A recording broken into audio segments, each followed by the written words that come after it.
โนไล่รีบอกไหมโอ้ยลงเต็มเมื่อคืนนี้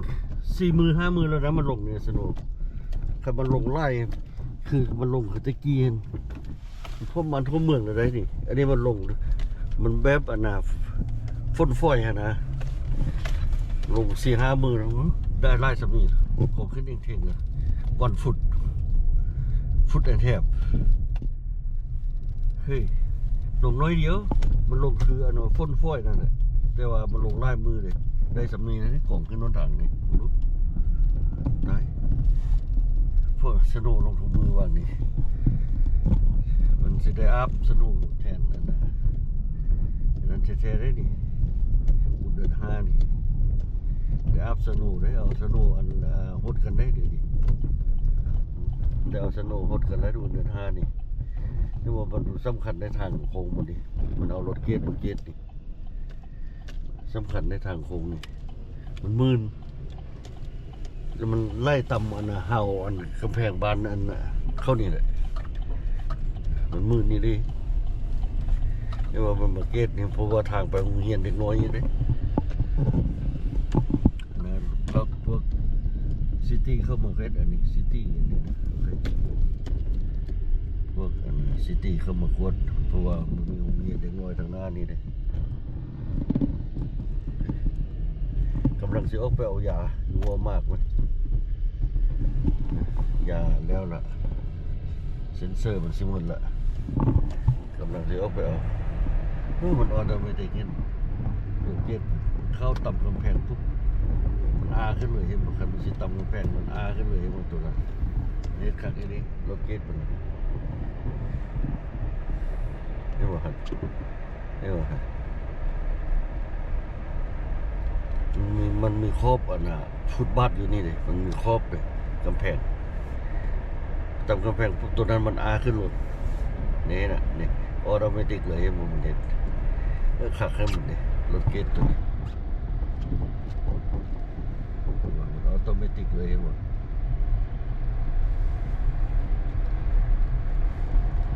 นับก้นลงไปที่ไหนอ่ะไปฮอตไซอ่ะทางออกของ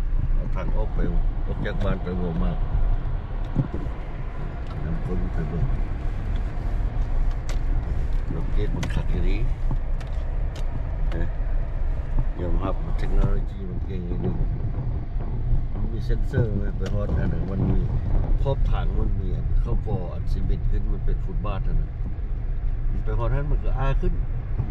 เหล็กตัวนั้นมันบอกให้อันฟุตไปต่ำครอบโซนเจือกไปเจือกมาย้อนอันนั้นนั่นเลย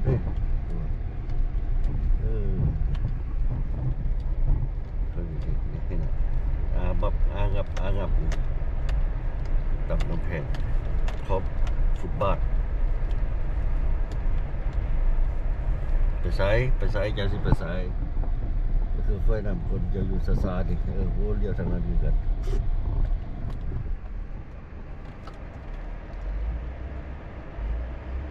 เนี่ยครอบฟุตบาทให้หมดมันเด็ดขาดที่มันอยู่บางคนลงไปนี่เนี่ยทางเดียวกันไปทางเดียวกันด้วย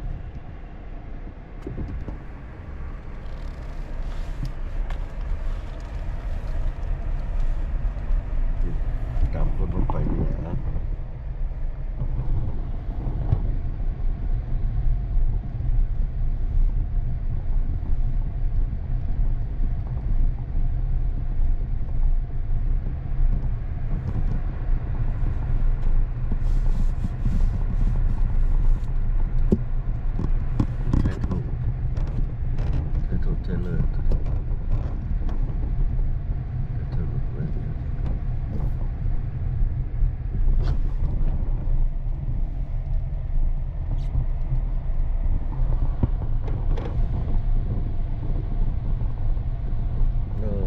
เชื่อมไปให้ได้เท่าเชื่อมไปทำครบนี่เลย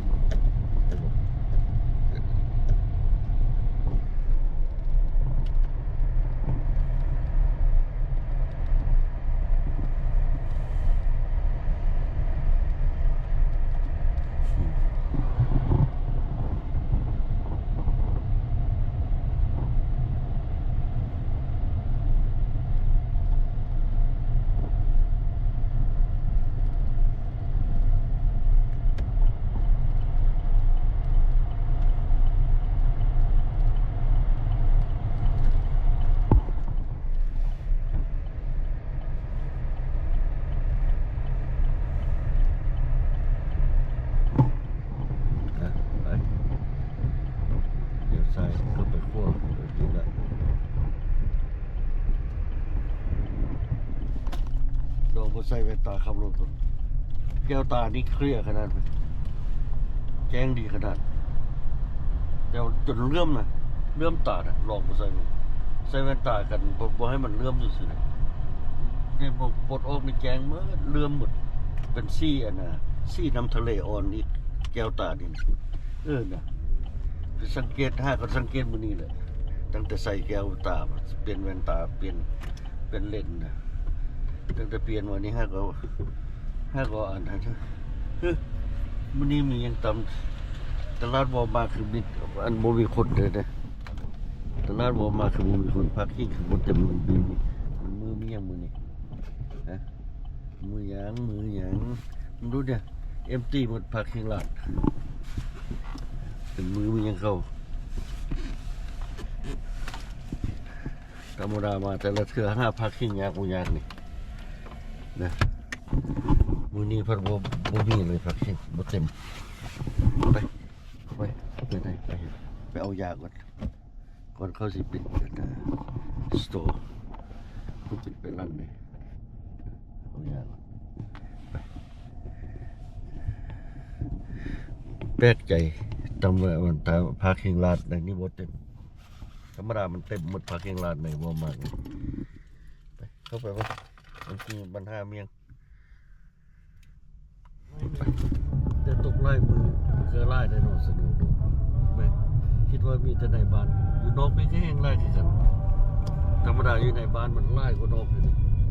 นอกนี่มันเขาควดอยู่ตลอดเลยนอกคนทางใหญ่ทางในบ้านนั้นมันมีไล่เขาบ่อยากควด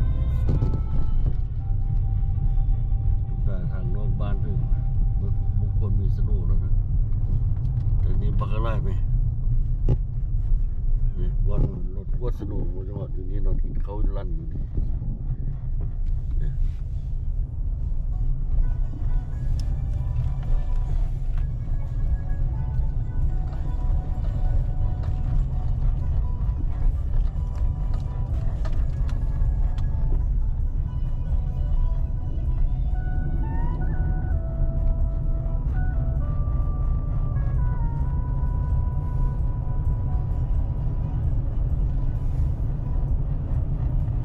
ไปเบิ่งคนเสียสมองนี่นะ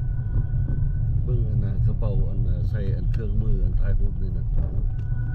ไปเบิ่งทุ่งเปนะเป็นทุ่งเปดอกโอ้แลนไวแท้รถเกตคันนี้โทษแลนไวขนาดไหมพวกกวดทางเขาออกมานะพวกสเตทพวกซิตี้เขาก็ออกมากวดทางให้มันรถออกมากวดทางนะวดไปเป็นจุดสงสัยคำมันออกมาเนี่ยมันคือชีวิตลักษณะ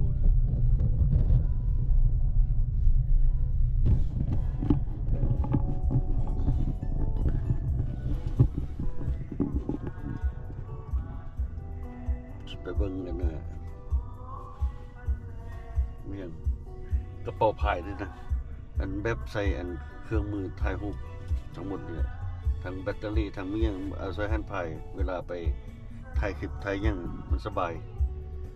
แต่บ่ต้องได้ใช้ถุงเสื้อยากนะเวลาไปถ่ายคลิปถ่ายยังมันสบายจะไปหาซื้ออยู่ตลาดตัวนี้มันมีอยู่แต่ว่าเนี่ยสิแพงเนาะไปตลาดตัวนี้นอกจากจะไปกูเบลโอเคอยู่เบี้ยวไปสินี่ได้ไปกูเบี้ยวไปซื้อตัวยูดหรอก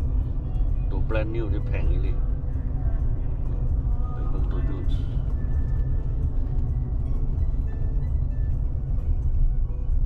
ตลาดมือสองว่าซะตลาดมือสอง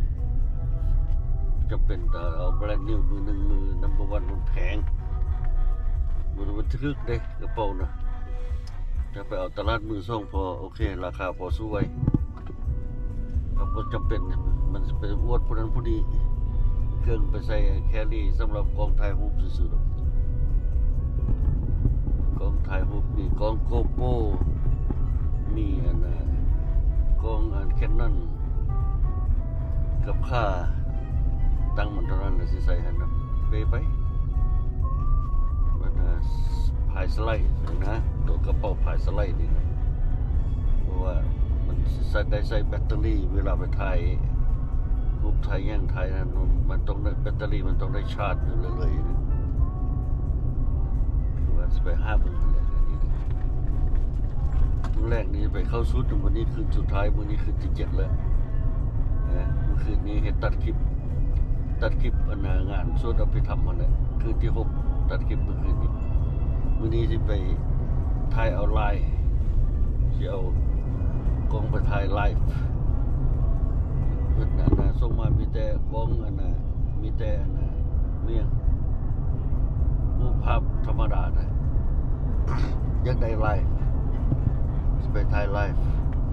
มื้อแรกนี่ไปถ่ายรูปต้องได้ถ่ายแล้วถ่ายไลฟ์ไปมื้อแรกสิถ่ายเอง2 มื้อผ่านมาบ่ได้ถ่ายไหมเพราะว่าเอาแต่ถ้ารอเอาแต่รูปอาจารย์เพิ่นส่งมาให้เพิ่นส่งลงเฟซแคปเอาตามนั้นน่ะแต่นี่สิถ่ายไลฟ์เลยมื้อแรกนี่ไปถ่ายเอง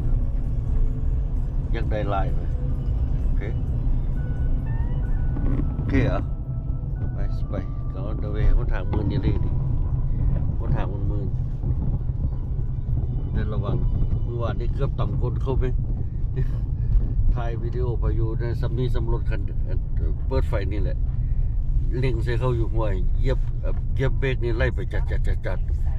ห้วยว่าเกือบต่ำเขานี่แต่มันเป็น4 wheel มันหยุด4 wheel มันเกาะเหยียบแห้งๆไม่ไปจากเลยเดี๋ยวว่าเหยียบเบรกมันเลยมันไล่ไปลึกๆห้วยเพราะว่าใกล้ๆโฟเดนลักกี้แต่4 wheel มันเกาะเว้ยหยุดตึกหนึ่งโอเคหนาวเลยเบิ่งแวนทางล่างนี่เป็นอันนั้นนี่มั้งแวนทางล่างนี่จนมัวจนอันน้ำแข็งที่เปิดหนาวแสดงว่าหนาวเลยหนาวครับ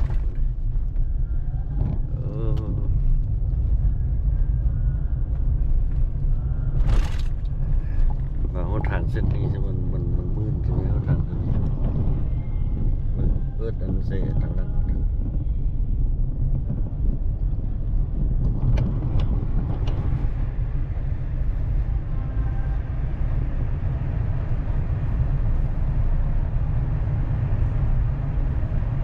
ไปไหม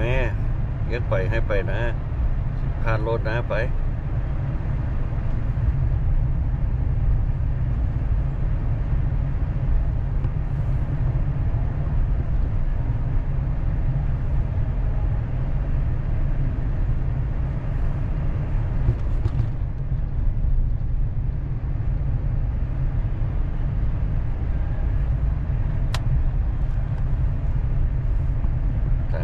บอดี้30เลยเอาไว้ตำรวจโพพูดเลยบอดี้ตำรวจมาจอบเอาคุณอยู่นี่แหละ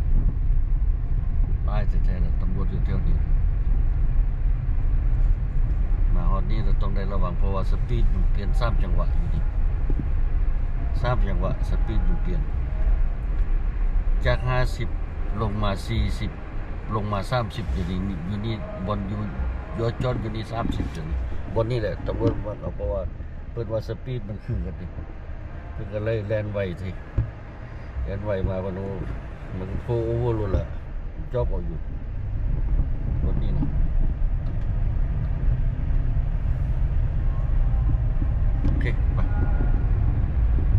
ไปเด้อได้คลิปจริงแล้วบ่ดิถ่ายวิดีโอวันนี้ได้คลิปนึงบ่มีหยังดอกให้เบิ่งบ้านเบิ่งเมืองอันน่ะอัปเดตอันน่ะคนทางเมืองสโนว์เลยเนาะนี่ยามสโนว์มันก็เป็นอันนี้แหละยามสโนว์ลงนะข้าวเพื่อนอันนี้แหละวางหนึ่งให้มันแดดออกมันบุมีแล้วสโนว์กลับมามีอีกบุมีแล้วได้วางหนึ่งสโนว์ซ้ำกับซัมเมอร์เลยคิดว่าบุมีแล้วนี่ว่าปีนี้จะได้เล่นบุญเดือน5อันอาบสโนว์อยู่เดือนหน้านี้วันที่2นี้จัดงานอันน่ะลาวนิวเยียร์พาร์ตี้อยู่สถานที่วันที่12วันเสาร์วันที่12เดือนหน้านี่ว่างานปาร์ตี้นะเตรียมตัวไว้แล้วนะเดี๋ยวนี้ลงโปสเตอร์ไว้หมดแล้ว ดือนหน้าวันที่12ให้เบิ่งคลิปนี้เราได้ยินแล้วไปร่วมหนุ่มกันเด้อผู้อยู่ไกลอยู่ไกลนี่แหละแฟบกแฟแบงโคเดียไปเห็นคลิปนี้เรามาร่วมงานบุญเดือน5ปีมีนักร้องมาเด้โปรโมทนักร้องนางกาบีนักพาโพเลอร์เอาวอคโคมานะมีไล่กาบีมีไล่นักร้องอยู่นักร้องระดับนะนักร้องมีชื่อเสียงนั่นแหละที่เขามาร้องเพลงในประเทศลาวจากประเทศลาวคนละนักร้องมีชื่อเสียงแหละนะมีไล่คนนักร้องสายนักร้องยิงครูทอนแสงจันทร์เมียงก็อยู่นี่แหละมุดนะได้เข้าไปร่วมมันนะรวมอันกันอะไรได้เขาวัดเด้อไปเห็นได้คลิปนี้แล้วก็เชิญมาร่วมกันเด้อมาร่วมงานปีใหม่ลาววันที่12 เดือนเอพริลนะปีใหม่ลาวงานสงกรานต์เฟสติวัลสงกรานต์เฟสติวัลปาร์ตี้ในโอเคมาเด้อแฟแบงโคเดียกคนเหล่าอยู่ไล่ๆนี่มั้ยโอ้ไม่กล้า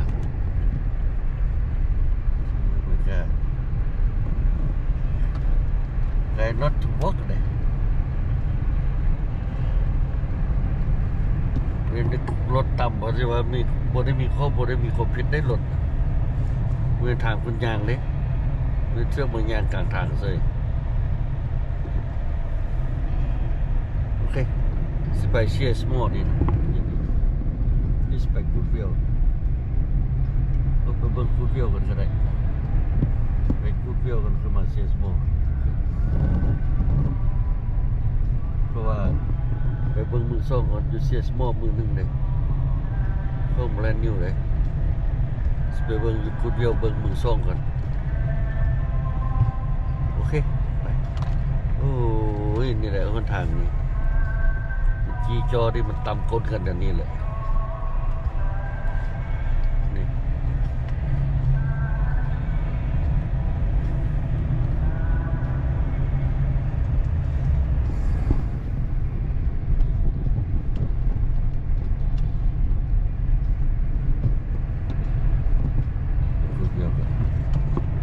ใกล้ๆแล้วใกล้ชิมหมดแล้ว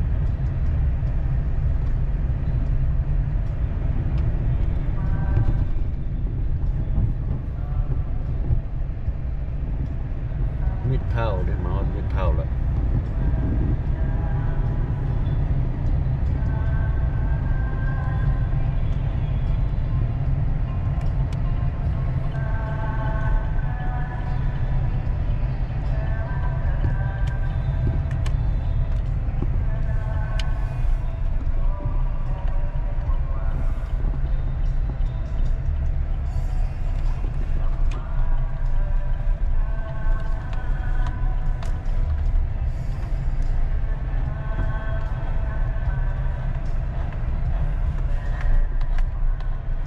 กูเดียวใจเดียวข้ามไฟแดงไปเลยกับแม่เลย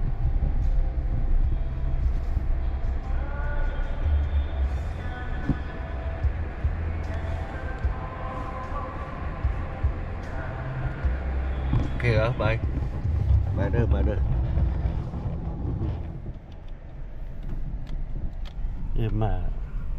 กูเดียว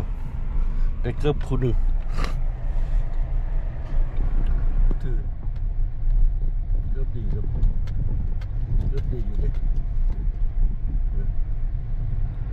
เราไปถือเดี๋ยวโอ้ตานี่บ่ได้เรื่องตานี่บ่ได้เรื่องนะตานี่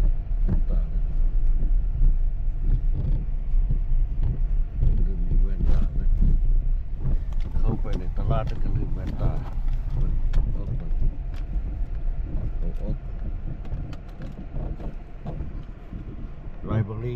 library of English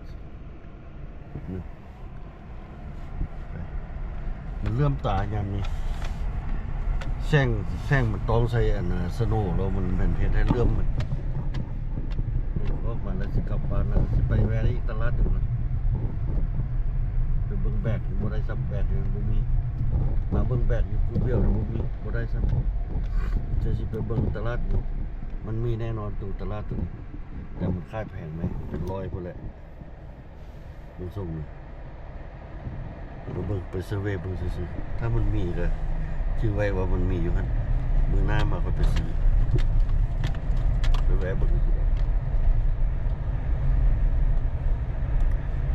ตลาดเอาท์ดอร์โดยเฉพาะมันขายเบิดทุกอย่างเลยฮะเอาท์ดอร์เครื่องเอาท์ดอร์ยามนี้แหละมันจะได้ขายดีเครื่องมันยามซัมเมอร์เข้ามามันขายดีเพราะว่าคนตึกเบิกตึกเบ็ดคนมีอย่างบ่เครื่องเปิดจะไฮกิ้งบ่มีอย่างบ่คนขายบ่เลยแต่ว่าคนไปไฮกิ้งนี่เขาหันไปตลาดขายแพงอีกก็ตัวนี้เป็น100 200สิต้องมาซื้อกันดูเลยก็อันน่ะแบรนด์มันแบรนด์มันมีแบรนด์มันเฮ็ดมันแพงน้ำแบรนด์เสื้อผ้าก็ได้อันนี้แหละรีไออันนี้แหละไปเบิ่งก่อนไปเบิ่งทุ่งพายมันก่อนเป็นทุ่งพายไม่ของทุ่งเขินซะเราสิพายเอาเครื่องนั่นนะเครื่องมืออันถ่ายวิดีโอที่ใส่หั่นน่ะเพื่อให้ทุ่งพายนะ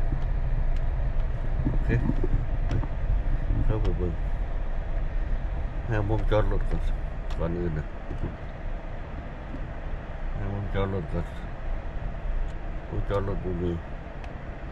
อันเลยครับคือสิมีอยู่ดีลงไปก่อนโอ้ดิมีอยู่เห็นที่แคบเห็นนี่มีอ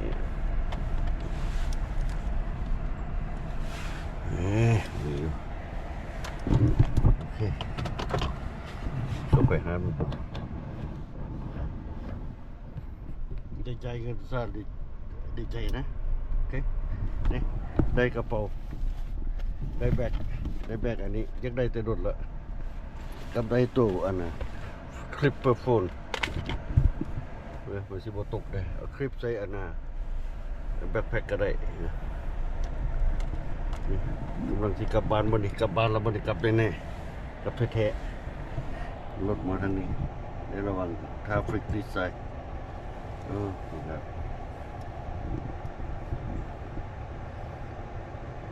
ไอ้โกโปรมันแหละ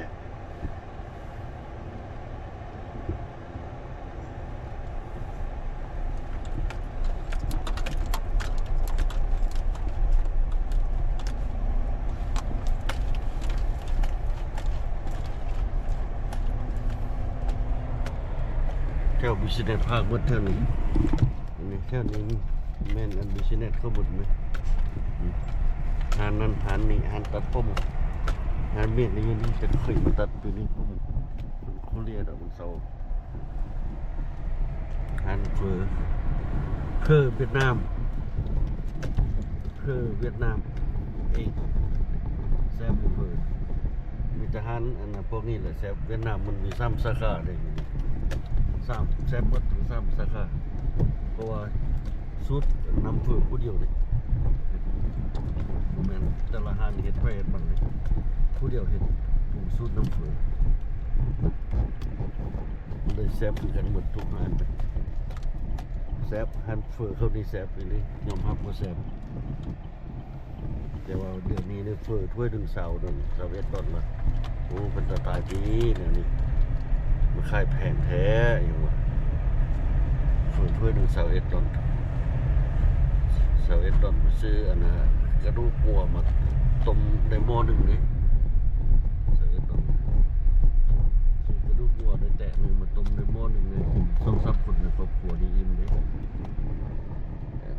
ซื้อถ้วยเดียวอันนี้เขาขึ้นในนั้นได้ส่งคนตรงมือนี่เศรษฐกิจมันย่ำแย่เศรษฐกิจมันแพงทุกอย่างว่าขึ้นเราไม่ยอมลงนี่แหละขึ้นยากอยู่เฟอร์เคยครับมันแสบขึ้นยากอยู่ไปนั่งกินได้มันแพงไรกันขึ้นได้เนาะขึ้นว่าป้าดูเอาเงิน$2ซื้อเฟอร์ถ้วยหนึ่งอย่างนี้ซื้อกระดูกมาต้มในหม้อหนึ่งเลยเส้นตัวคนเข้าขึ้นได้โอเคกับมือสิกับบ้านได้ตัวคลิปได้คลิปมันเป็นคลิปเลยได้นี่บ่มีรุดแหละนี่แบ็คแพ็คคลิปนี่ให้มือมันนะมันให้คลิปใส่แบ็คแพ็คแบ็คแพ็คแต่ว่าต้องการตัวมันคิดโกโปรเดี๋ยวนะบ่มีใส่ต้องสิประดิษฐ์เอาดีนะสิคิดประดิษฐ์เอาให้มันคลิปโกโปรได้ดีนะคิดประดิษฐ์เอาสีหัวบ่ว่าสิหรือว่าเอายังมาตับใส่มันได้โกโปร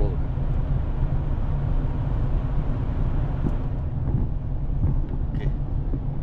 มาตลาดตรงนี้ได้หลายอย่างมันพอเข้าอยู่ตลาดแต่ว่าเครื่องมันแพงอย่างนี้ยอมรับแพงเป็น100-200ฟุตเบิ่งแบกอันนี้ดิ$50ไหมแบกอันนี้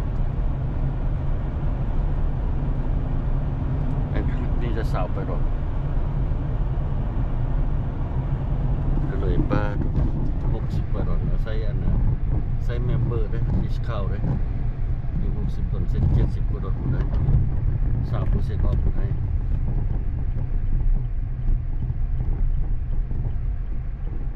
ใส่เมมเบอร์ดิสคาวเลย3%ออฟ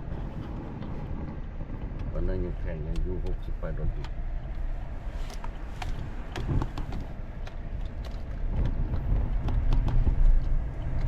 ไปกลับบ้านละสิว่าถึงแล้วรถต่างเปื้อนขนาดไหมวันนี้สนุนเมียวแล้วเปื้อนไหมวันนี้รถเย็บนำสนุนนี่ใส่กันรถเปื้อนหมดละนะเอาอากาศพยักดีนะสเต็ปห้ามม่วงนี่จะได้ว่าเข้าแล้วนะอากาศมันไม่ค่อยดีปานใดวุดวัดอยู่ไหมเป็นนังได้ว่างนี่จะเป็นอะไรนะอาการว่าสุขภาพมันปวดห่างกายนะมันเป็นแบบปวดห่างกายนะสุขภาพนะ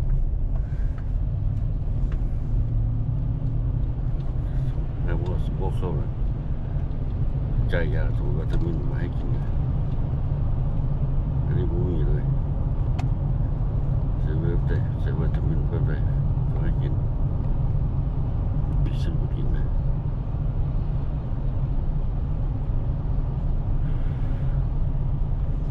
มันเป็นมาลองส่งเสียงไว้เลยทั้งที่ว่าเมื่อยบ่หรือยังไงมันเป็นมาลองส่งเสียงเลยมาลองจ้องจ่อยนะขอดบาดแล้วนะไอ้ขอดบาดแล้วมันเป็นมาลองจ้องจ่อยไว้อยากกินเขาได้มาลองจ้องจ่อยนี่อยากกินเขา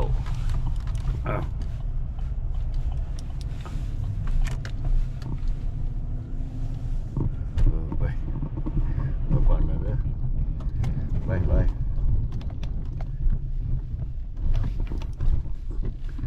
นี่ของนี่บีบบ่ได้ของ